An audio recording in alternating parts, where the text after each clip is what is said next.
اللہ رب العزت نے فرمایا کہ موسیٰ اپنا عصا جو ہے پتھر پر مارو۔ جب موسیٰ علیہ السلام نے عصا پتھر پر مارا نا تو ایک پتھر سے پانی کے 12 چشمے بہ نکلے۔ 12 چشمے۔ بندہ پتھر پر اگر عصا مارے تو ہو سکتا ہے ایک ہی جگہ سے پانی نکلے، لیکن 12 جگہوں سے پانی نکلنا شروع ہو گیا۔ اب 12 جگہوں سے پانی کیوں نکلا پتھر سے؟ 12 چشمے کیوں نکلے؟ کیونکہ اس قوم کے اندر 12 قبیلے تھے۔ اگر ایک پانی کا چشمہ ہوتا تو سارے قبیلے والے لڑتے جی ہم نے پینا ہے۔ اللہ رب العزت کی قدرت دیکھیں کہ رب تعالیٰ کی طرف سے حکم ہوا عصا پتھر پر مارو۔ عصا جب پتھر پر مارا تو 12 چشمے جاری ہو گئے، اور ہر قبیلے نے، ہر گروہ نے اپنے اپنے چشمے کو پہچان لیا اور وہیں سے پانی پینے لگے۔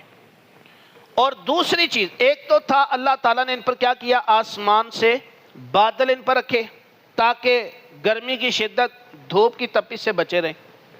دوسرا ان کے لیے پانی کا انتظام یہ ہوا کہ وہ پتھر پر عصا مارا گیا تو پتھر سے 12 چشمے بہ نکلے۔ اور تیسرا اللہ رب العزت کی طرف سے انعام کھانے پینے کے حوالے سے یہ تھا کہ اللہ تعالیٰ نے آسمانوں سے ان پر من و سلوہ نازل فرمایا۔ اللہ رب العزت قرآن مجید میں ارشاد فرماتا ہے وَأَوْحَيْنَا إِلَى مُوسَىٰ إِذِ اسْتَسْقَاهُ قَوْمُهُ، جب موسیٰ علیہ السلام کی قوم نے پانی طلب کیا تو رب تعالیٰ فرماتا ہے ہم نے موسیٰ سے کہا أَنِ اضْرِب بِعَصَاكَ الْحَجَرَ، اس پتھر پر اپنا عصا مارو۔ فَانْبَجَسَتْ مِنْهُ اثْنَتَ عَشْرَةَ عَيْنًا، اس پتھر سے 12 چشمے بہ نکلے۔ قَدْ عَلِمَ كُلُّ أُنَاسٍ مَشْرَبَهُمْ، اب جو 12 قبیلے تھے، 12 گروہ تھے، ان میں سے ہر ایک نے اپنا اپنا پانی پینے کے چشمے کو پہچان لیا۔ پھر رب تعالیٰ فرماتا ہے وَظَلَّلْنَا عَلَيْهِمُ الْغَمَامَ، ہم نے بادلوں کے ذریعے ان پر سایہ کیا۔ وَأَنزَلْنَا عَلَيْهِمْ الْمَنَّ وَالسَّلْوَىٰ، کہ ہم نے ان پر من و سلوہ نازل کیا۔ اب اللہ رب العزت نے ان پر کیا انعام کیا؟ من و سلوہ نازل کیا، پتھر پر عصا مارا گیا، اسے پانی نکل آیا۔ اور تیسرا یہ کہ آسمانوں پر بادل رہے جب تک یہ اس میدانوں میں بھٹکتے رہے۔ اب اس سے اندازہ لگائیں کہ انہوں نے حضرت موسیٰ علیہ السلام اور اللہ رب العزت کی بے ادبی کی۔ موسیٰ علیہ السلام نے حکم دیا کہ رب کا حکم ہے قوم جبارین سے جہاد کرنا ہے، انہوں نے انکار کر دیا۔ لیکن اس کے باوجود اللہ رب العزت کا فضل و کرم دیکھیں کہ ان پر نہ تو پانی کو روکا گیا، نہ ان کے لیے خوراک کو روکا گیا۔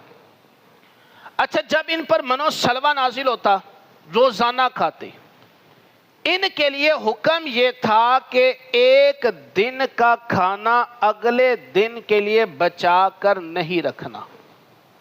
جو من و سلوہ روز آئے گا، روزانہ اتنا ہوگا کہ ہر ایک کو کفایت کرے گا۔ اور ان کی تعداد بھلا کتنی تھی؟ کم و بیش 6 لاکھ کے قریب یہ افراد تھے۔ 6 لاکھ افراد کو 40 سال تک من و سلوہ ملتا رہا۔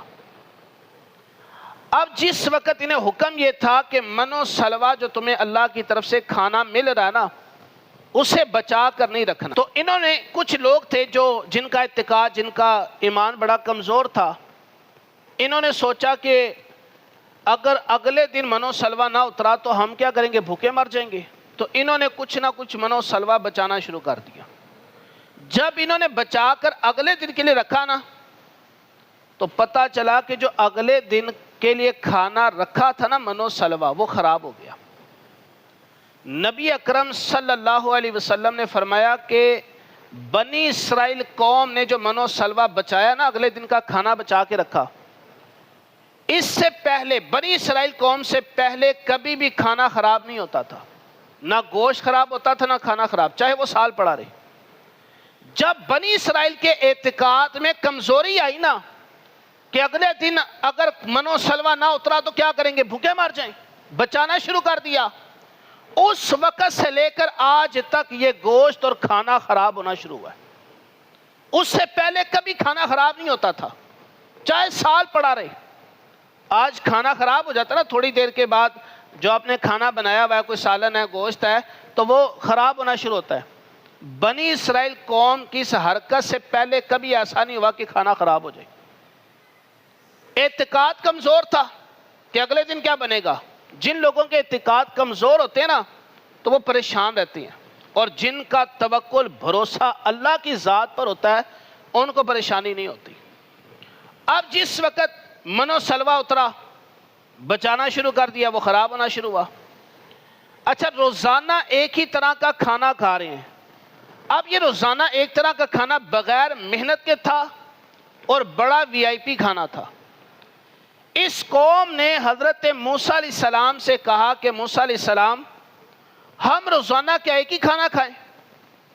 آپ ایسا کریں کہ اپنے رب کی بارگاہ میں دعا کریں. اب تو کلیم اللہ ہے نا، رب سے کلام کر لیتے ہیں. رب سے کلام کریں کہ ہمیں نا زمین میں جو پھل سبزیاں دیگر چیزیں اگتی ہیں وہ بھی ملے. قرآن مجید میں ہے کہ وَإِذْ قُلْتُمْ يَا مُوسَىٰ، اور یاد کرو جب تم نے موسیٰ علیہ السلام سے کہا تھا لَن نَصْبِرَ عَلَىٰ طَعَامٍ وَاحِدٍ، ہم ایک کھانے پر صبر نہیں کر سکتے، ہمارے لیے اور بھی کھانے ہونے چاہیے. فَادْعُ لَنَا رَبَّكَ يُخْرِجْ لَنَا مِمَّا تُنبِتُ الْأَرْضُ مِن بَقْلِهَا وَقِثَّائِهَا وَفُومِهَا وَعَدَسِهَا وَبَصَلِهَا.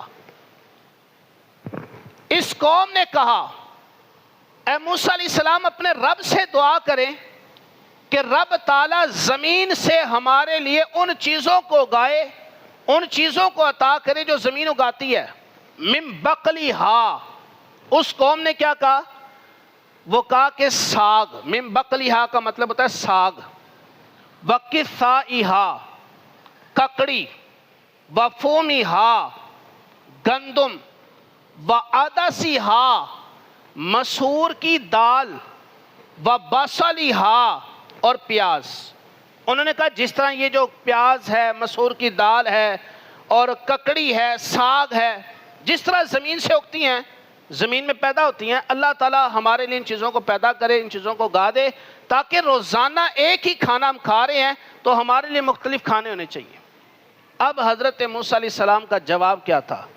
حضرت موسیٰ علیہ السلام نے فرمایا قال اتستبدلون الذی هو ادنی بالذی هو خیر.